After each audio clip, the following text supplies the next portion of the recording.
하나님 말씀 보겠습니다. 마태복음 10장 1절에서 4절. 예수께서 12 제자를 부르셔서 더러운 영을 쫓아내며 모든 병과 모든 약한 것을 고치는 권능을 주시니라. 12 사도의 이름은 이러하니 베드로라 하는 시몬을 비롯하여 그 형제 안드레와 세베대의 아들 야고보와 그 형제 요한, 빌립과 바돌로메, 도마와 세리 마테, 알베오의 아들 야고보와 다데오, 가나나 사람 셀로닌 시몬과 가룟 유다 곧 예수를 판 자라. 아멘. 요한복음 1장 45절부터 51절까지. 빌립이 나다나엘을 찾아가 말하되 모세가 율법에 기록하였고 여러 선지자가 기록한 그 사람을 우리가 만났으니 요셉의 아들 나사렛 예수시니라. 나다나엘이 가로되 나사렛에서 무슨 선한 것이 날 수 있느냐? 빌립이 가로되 와서 보아라 하니라. 예수께서 나다나엘이 당신께로 오는 것을 보시고 그를 가리켜 가라사대 보라, 이는 참 이스라엘 사람이라 그 속에 간사한 것이 없도다. 나다나엘이 가로되 어떻게 저를 아시나이까? 예수께서 대답하여 가라사대 빌립이 너를 부르기 전에 내가 무화과나무 아래 있을 때에 보았노라.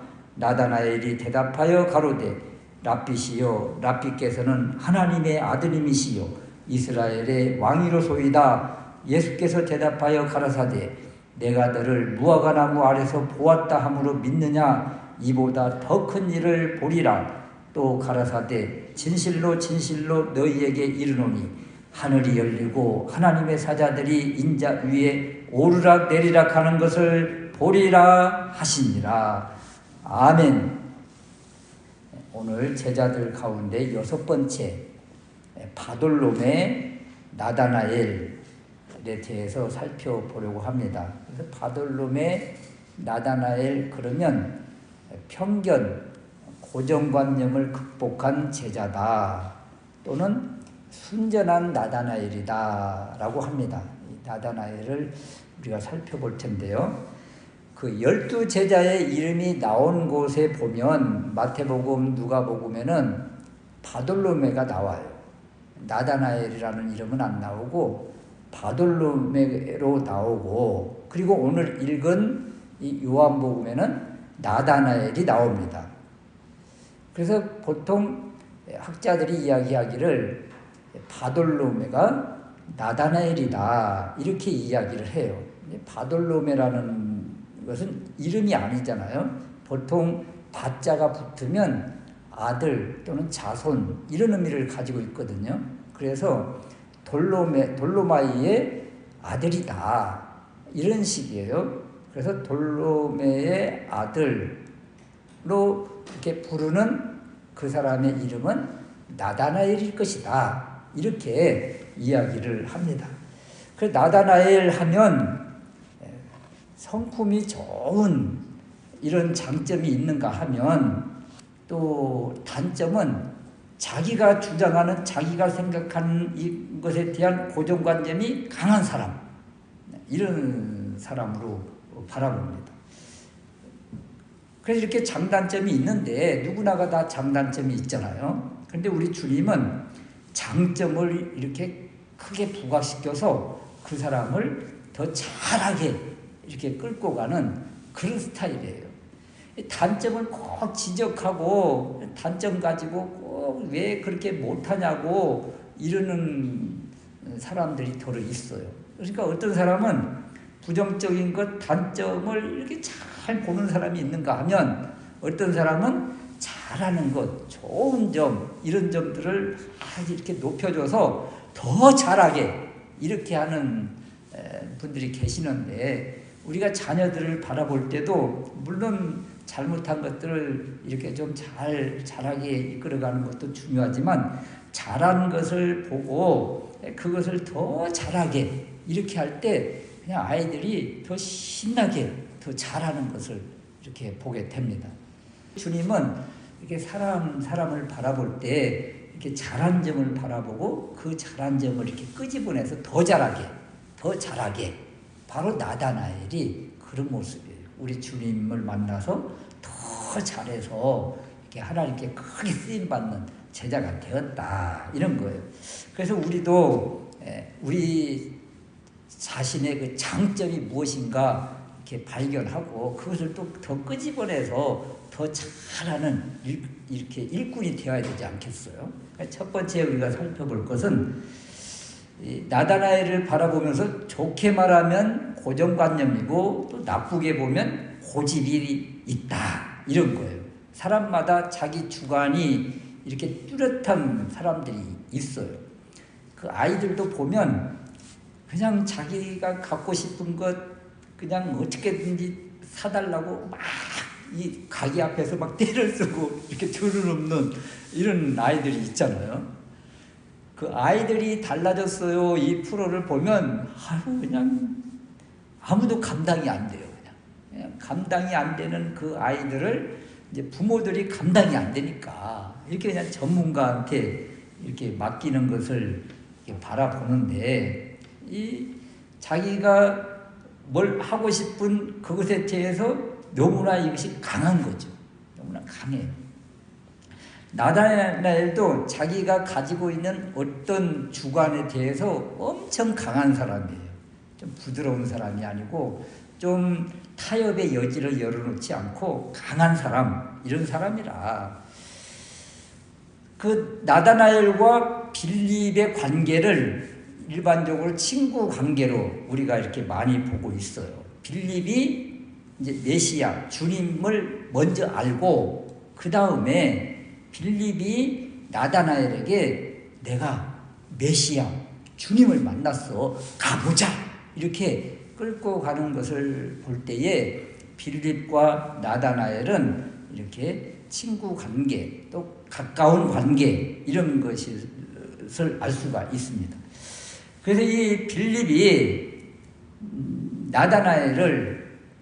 나다나엘에게 가서 이제 예수님을 소개하는데, 요한복음 1장 45절 말씀에 보니까 모세가 율법에 기록하였고 여러 선지자가 기록한 그 사람을 우리가 만났는데 그분이 누구냐면 요셉의 아들 나사렛 예수시야, 이렇게 예수님을 소개를 합니다. 율법과 선지서, 성경에 예언되어진 그분 메시아가 나사렛 예수라는 분이야, 이렇게 빌립이 자기가 가지고 있는 성경을 통해서 예수님을 이제 깨닫고 알게 되고 이제 나다나엘에게 소개하는 이런 모습이에요. 그러면서 그 나사렛 예수라고 하는 그분께 우리 가자, 친구야, 가자, 이렇게 나다나엘을 끌고 가려고 하는데, 나다나엘이 어떻게 반응하는가 하면 요한복음 1장 46절에 나사렛에서 무슨 선한 것이 날 수 있다고, 그러면서 무슨 택도 없는 소리 하면서 딱 잡아떼는 거예요. 이런 지하에 거절하는 모습이에요. 왜 그래요? 나다나엘은 자기가 가지고 있는 고정관념이 굉장히 강한 사람이라고 그랬잖아요. 주관적인 것이 너무 강해요. 자기가 알고 있는 것에 대해서 너무나 분명한 사람이에요. 자기가 알고 있는 것이 뭐예요? 이 나다나엘도 늘 성경을 묵상하는 사람입니다. 성경을 늘 가까이 하는 사람이에요. 빌립과 나다나엘은 다른 제자들과 다르게 성경을 늘 가까이 하는 사람이었어요. 그런데 자기가 가지고 있는 성경 지식은 무엇입니까? 메시아는 어디서 태어나야 돼요? 어디 사람이어야 돼요? 베들레헴 사람이어야 돼요. 그런데 빌립이 그냥 갑자기 와가지고 그분은 지금 나사렛에 계셔, 나사렛 사람이야, 이렇게 소개를 하니까 무슨 택도 없는 소리 하면서 이런 지하에 거절하는 모습입니다. 아니, 베들레헴이어야지 왜 나사렛이야? 우리보다 더 깡촌인 곳인데. 이 나다나엘은 가나에 살고 있고 빌립은 베세다에 살고 있고 예수님은 나사렛에 살고 있는데 다 갈릴리 그 주변 근동에 살고 있는데 제일 깡촌이 어디냐면 나사렛인 거예요. 제일 시골이 나사렛. 그러니까 그곳에서 무슨 선한 것이, 그곳에서 무슨 일꾼이 나온다고 하면서 이런 지하에 거절하는 모습입니다. 이것이 바로 나다나엘의 고정관념인 거죠. 조금만 좀 열어놓으면 무엇을 열어놓을 수 있어요? 빌립을 알잖아요. 빌립은 성경을 아는 사람이고, 빌립이 율법과 선지서에 예언되어진 그분이라고 이렇게 이야기를 하잖아요. 그냥 무턱대고 그분 능력 보고 말하는 것이 아니잖아요. 자기 나름대로 율법과 선지서에 예언되어진 그분인 것을 나름대로 검증하고 와서 이야기를 하면 그럴 수 있겠다. 베들레헴에서 태어났다가 어찌어찌 해서 지금 나사렛에 계신가? 이렇게 조금이라도 타협의 여지를, 수용의 여지를 열어놔야 되는데, 그냥 자기가 생각하고 있는 그 고정관념에 탁 이렇게 막혀서 열지 않는 이런 모습. 이 모습이 바로 나다나엘의 모습이라, 이런 거예요. 그래서 이 지식이 때로는 이 진리를 받아들이는데 걸림돌이 되는 경우가 많습니다. 그래서 많이 배운 사람들이 이 주님을 영접하는데 오히려 더 거부 반응을 일으키는 경우가 많아요. 왜냐하면 자기가 알고 있는 지식으로 어떻게 동정녀에서 이렇게 아기가 나올 수 있단 말이야. 또 어떻게 그냥 말씀 한마디 한마디에 온 천지가 생겨. 이렇게 자기가 알고 있는 과학적인 지식이나 자기가 알고 있는 어떤 것으로 인해서 그냥 도저히 믿지 못하는 그런 스타일. 이게 바로 나다나엘의 모습이다, 이런 것입니다. 그래서 이 모습을 바라보면서 우리도 내가 가지고 있는 어떤 지적인 이 지식이 완전하다고 볼 수 없잖아요. 그래서 조금이라도 이렇게 한 발자국 뒤로 물러나서 고집 부리지 말고 이렇게 한 번 더 묵상하고 한 번 더 기도해보고 그럴 수 있을까 하는 이러한 마음으로 조금씩 열기 시작할 때 어느 순간에 확 깨달아지는, 알게 되는 은혜가 있는 것이지. 절대 안 돼. 이렇게 막아놓고 보면 어떻게 이 진리가 들어올 틈이 있겠어요. 그래서 그럴 수도 있겠구나 하는 그 여지를 열어놓을 때 거기서부터 이제 하나씩 열려지는 것이죠. 그래서 우리가 알고 있는 것이 다 100% 맞는 것 아니잖아요. 그것을 먼저 좀 우리가 좀 인식을 해야 되겠다. 누구나 완전한 사람은 없잖아요. 완전한 지식자는 없는 거예요. 내 것이 다 100%라고 어떻게 장담을 해요? 내가 배운 것이 어떻게 100%라고 할 수 있는가? 우리나라는 이 장로교가 제일 강하잖아요. 우리나라 교세, 모든 교회를 이끌어가는 데 있어서. 그중에서 우리 합동이 더 강하고. 그런데 미국 가면은요, 이 장로교가 완전 군소, 작은 교단이에요. 작은 교단. 우리나라에서만 이 장로교가 그냥 팡팡거리죠. 미국은 안 그래요. 전 세계적으로 보면 또. 거기는 또 감리교가 어마어마해요. 그래서 우리가 그렇게 좀 잘못됐다고 하는 성공회, 정교회, 여러 교단, 교파들이 있는데, 내 것만 그냥 이 정도라고, 내 것만 다 정상이고 다른 건 다 이단이라고, 잘못됐다고 어떻게 그걸 할 수가 있어요. 그래서 조금이라도 이런 것들을 좀 열어놓는, 나의 자신이 생각할 때 자신의 신앙과는 든든해야 되지만 다른 분의 이런 교단 이런 것들은 조금 열어놓는 그런 마음이 좀 있어야 되겠다. 그럴 때 하나님께서 또 새로운 은혜들을 더 주시지 않겠는가, 이런 것입니다. 두 번째는 제자들 가운데 준비가 제일 잘 된 사람이 나다나엘입니다. 12제자 가운데 제자로서의 준비가 잘 된 사람 꼽으라고 하면 나다나엘이 첫 번째일 것 같아요. 48절 말씀에 보면 빌립의 인도에 순종해서 예수님께 나아갔더니 예수님이 나다나엘을 딱 보고 이런 말씀을 주세요. 빌립이 너를 부르기 전에 네가 무화과나무 아래 있을 때에 내가 보았노라 그러거든요. 우리 주님이 지금 이 나다나엘이 무화과나무 아래 있었던 것을 지금 이야기를 하시는 거예요. 주님이 어떻게 아실까요? 주님은 다 아시지요. 주님은 다 아세요. 또 하나는 이 가나, 벳세다, 가버나움, 나사렛, 우리 주님이 늘 다니는 이런 길이에요. 그러니까 늘 다닐 때, 저 총각은 늘 저렇게 무화과나무 아래에서 성경을 보고 또 기도하고 그러는구나.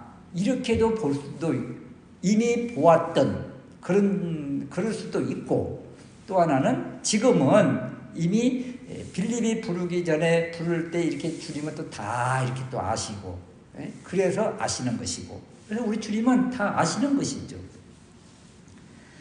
그러니까 지금 상황은 빌립이 너를 부르기 전에 내가 보았다고 하심으로 멀리서 알고 계신 거예요. 그렇다면 나다나엘은 왜 무화과나무 아래에 앉았는가 이런 거예요.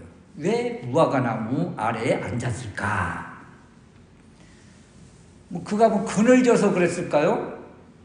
뜨거운 이스라엘의 태양 아래 시원하게 있으려고 무화과나무 아래에 있었을까요? 그렇지 않습니다. 이스라엘은 꿈이 있어요. 이스라엘 백성들은 소망이 있어요. 무엇인가 하면 다윗과 솔로몬 시대 같은 태평성대의 시대가 왔으면 좋겠다. 왜냐하면 그때의 옛날 솔로몬 시대 때에는 태평성대 가운데 있어서 백성들이 무화과나무 아래, 포도나무 아래 이런 데서 편안하게 살던 시대였어요.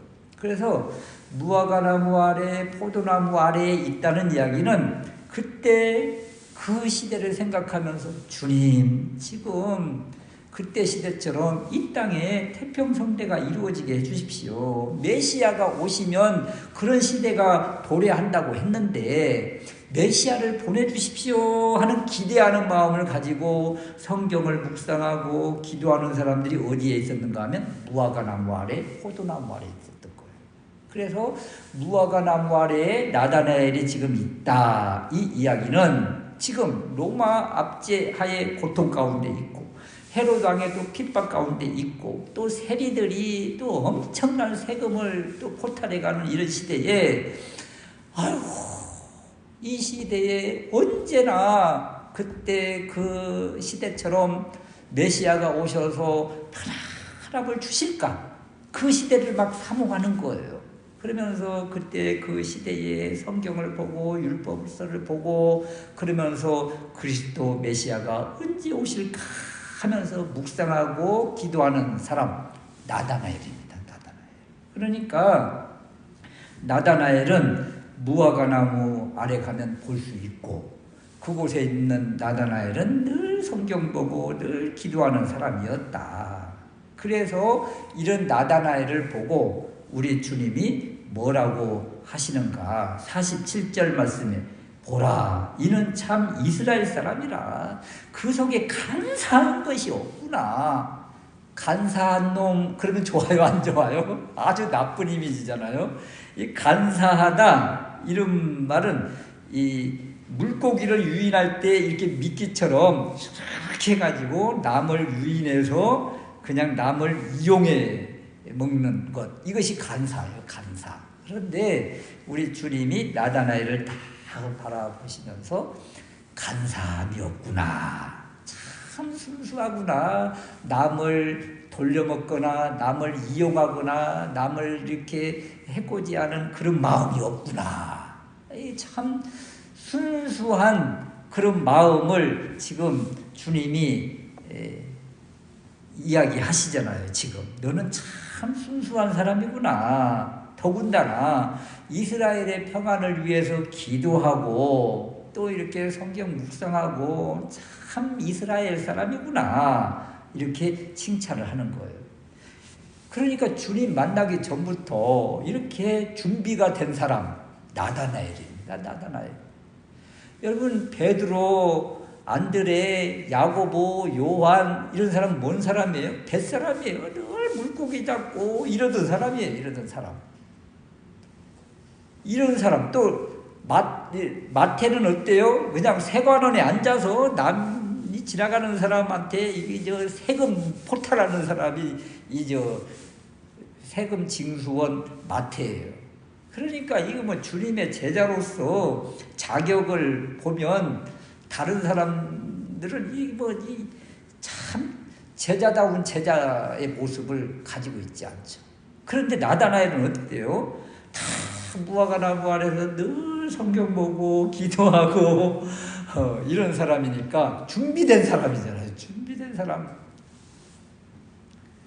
그래서 우리 주님이 딱 부르시더라 이런 거예요. 그런데 늘 기도만 하고 성경만 보고 삶의 자리로 나아가지 않으면 아무 일도 일어나지 않는다는 것을 나다나엘을 통해서 이제 보여주는 거죠.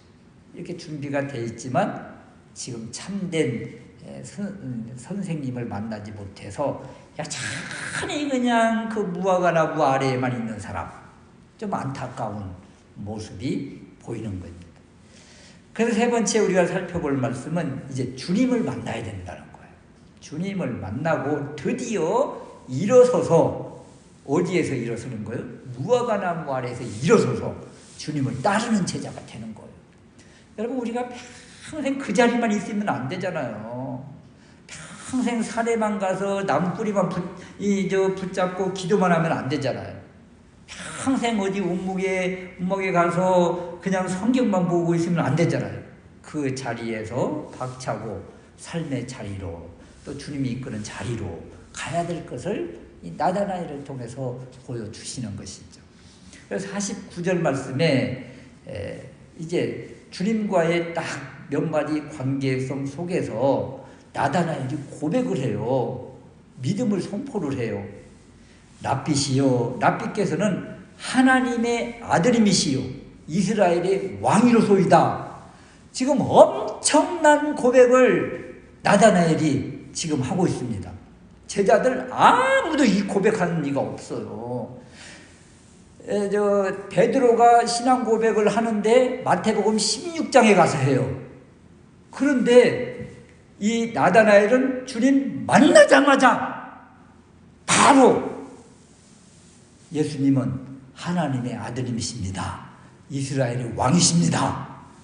지금 복음서의 주제, 고백 중에 최고의 고백을 나다나엘이 지금 다 하고 있는 거예요. 그러니까 나다나엘은 자기가 알고 있는 성경, 또 성경에서 말하는 메시아, 이분이 예수님이시다. 이것을 지금 부름받자, 제자로 부름받자마자 주님과 한두 마디 하고 나서 바로 신앙을 고백하는 엄청난 사람인 거예요. 나다나엘이 최고 제자라니까요. 이 모든 것 준비되어 있죠. 말씀에 대한 준비되어 있죠. 기도하는 사람이죠. 더군다나 주님 만나자마자 주님을 알잖아요. 지금 바로 고백하잖아요. 하나님의 아드님이시요 이스라엘의 왕이십니다. 이 고백을 나다나엘이 지금 하고 있는 것입니다. 어떻게 이렇게 가능할까? 이것은 자기가 무화과나무 아래에서 늘 성경 보고 묵상하고 이렇게 하면서 어떤 체계가 쌓여져 있는데, 이것이 그냥 머리로만 알고 있고 지적으로만 알고 있는 이 지식이 그냥 꽝 터지지를 않고 계속 있다가 주님을 딱 만나자마자 이 알고 있고 사모하고 기대하던 그분이 바로 주님이시라는 것이 딱 매치가 되니까 그냥 폭발해버린 거예요. 그냥 고백이 터져나오는 거예요. 이분이시구나. 내가 그렇게 바라고 고대하던 이 그분이 바로 주님이시구나. 이분 예수님이시구나. 이것이 깨달아진 거예요. 그러니까 그동안 지적으로 알고 있던 이런 진리들이 실체이신 주님을 만나고 실제가 되는 거예요. 그러니까 그냥 이제 그냥 막 고백이 터져 나오게 되는 거죠. 그래서 우리도 이렇게 신앙생활 하면서 성경을 읽다가 어느 순간에 어떤 한 구절이 다 매치가 되는 때가 있어요. 막 터져 나올 때가 있어요. 그냥 그 긴가민가 뭐가 막 안에서 그냥 실타래가 막 이렇게 풀어져서 막 섞여 있어서 도대체 이게 연결이 안 되고 그냥 답답하고 있다가 어느 순간에 이게 딱 매듭이 풀리면서 연결이 될 때, 그때 이 묵상하다가 성경을 읽다가 다 깨달아질 때가 있거든요. 바로 나다나엘이 주님을 만나자마자 그 모든 것들이 확 풀어지는 거예요. 성경에 그동안 알고 있던 이 지식들이 말입니다. 그러니까 막 묵상하고 기도하고 암송하고 했던 것들이 주님을 만나자마자 실제가 딱 되니까 바로 고백이 탁 터져 나오는 거죠. 그리고 나서 한 번도 변절하지 않은 제자, 그러면 이 바돌롬의 나다나엘인 거예요. 그래서 이 바돌롬의 나다나엘, 이 사람에 대한 일화, 초기 기독교 시대에 그 일화들이 참 많이 있어요. 나다나엘에 대한 일화가. 지금 바로 요한복음 2장에 보면 갈릴리 가나에 혼인잔치가 있다고 그랬잖아요. 그런데 여기에 잔치를 하다가 포도주가 떨어져가지고 막 그 잔치집에 지금 큰일 났잖아요. 손님들은 많은데 포도주는 떨어졌고, 이럴 때 우리 주님이 물이 변해서 포도주가 된 사건이 있잖아요. 바로 2장에. 이때 초기 기독교에서는 어떻게 바라봤는가 하면 이 혼인집의 신랑이 나다나엘이다, 이렇게 일화가 이렇게 되어 있고, 또 빌립과 나다나엘이 친구라고 그랬잖아요. 빌립이 나다나엘을 이렇게 예수님께 인도를 했으니까 가까운 사이예요. 그리고 제자들을 거명할 때마다 늘 빌립, 바돌로메 이렇게 같이 나오거든요. 빌립과 바돌로메가. 그래서 친구 사이로 보는데, 그 일화에 의하면 이제 히에라볼리에서 복음을 전하다가 십자가에 못 박히는데 3개의 십자가가 세워졌다는 거예요. 3개의 십자가가 세워졌는데 이때 하나의 십자가가 바로 나다나엘이었던 거예요. 그런데 극적으로 2명은 죽고 나다나엘은 살아나서 이제 다른 지역으로 이렇게 이제 복음을 전하러 갑니다. 이제 아르메니아로 가는데, 이때 히에라볼리에서 3개의 십자가가 있다고 그랬잖아요. 이제 초대 기독교의 그 일화인데, 여기에 하나가 빌립입니다. 나다나엘의 친구잖아요. 빌립. 또 하나는 나다나엘이에요. 또 하나가 중요한데, 그 하나가 누구냐면 빌립의 여동생 미리암. 그러니까 빌립의 여동생 미리암하고 나다나엘, 이렇게 3명이서 히에라볼리에서 복음을 전하다가 3명이 십자가에 못 박히는 이런 이제 순교의 현장이 됐는데, 극적으로 나다나엘은 살아나서 어떻게 구출이 돼서 극적으로 살아서 아르메니아로 갔고, 이제 둘은 죽었는데, 그래서 초대 기독교가 어떻게 생각을 했는가 하면 빌립과 나다나엘이 친구고, 그 여기에 늘 같이 빌립의 여동생 미리암이 따라다니는 것으로 봐서 미리암이 나다나엘의 부인인가 보다, 이렇게 베드로가 아내를 늘 데리고 다녀서 사도 바울이 베드로처럼 이렇게 뭐 그런 적이 있는데, 그런 것처럼 바돌로메와 빌립의 여동생이 같이 이렇게 다닌 것으로 보아서 그렇게 이제 유추를 하는 거예요. 추정을 하는 거예요.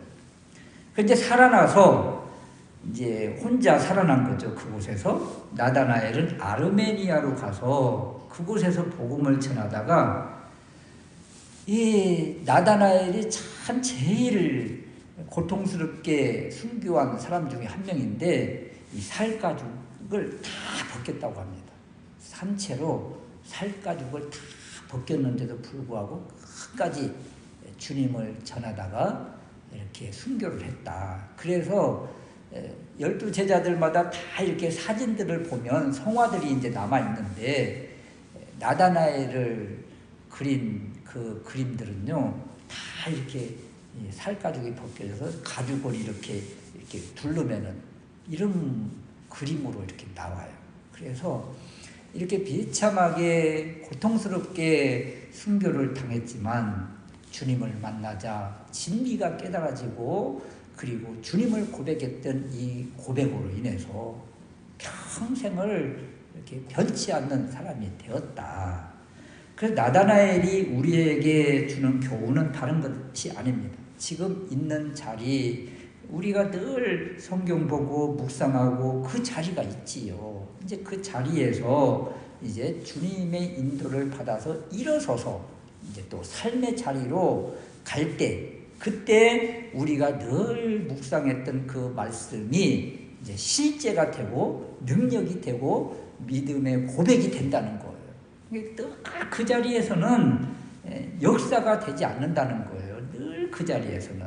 그래서 늘 책상머리에 있는 사람, 늘 음악 기도실에 있는 사람 아무 일도 일어나지 않는 거예요. 그 자리에서 이제 일어서서 성령님의 이끌림을 받고 삶의 자리에 나갈 때 놀라운 능력의 역사가 나타난다는 것을 이제 나다나엘의 이 삶을 통해서 우리에게 보여주는 것입니다. 그래서 이제 우리도 올 한 해는 이렇게 삶의 자리에서 이제 일어서서 나가서 이런 주님의 복음을 증거할 수 있는 그런 사람, 믿음의 사람, 그럴 때 주님이 우리를 더 크게 사용하시지 않겠는가, 이렇게 쓰임받는 일꾼 되시기를 주님의 이름으로 축원합니다. 아멘.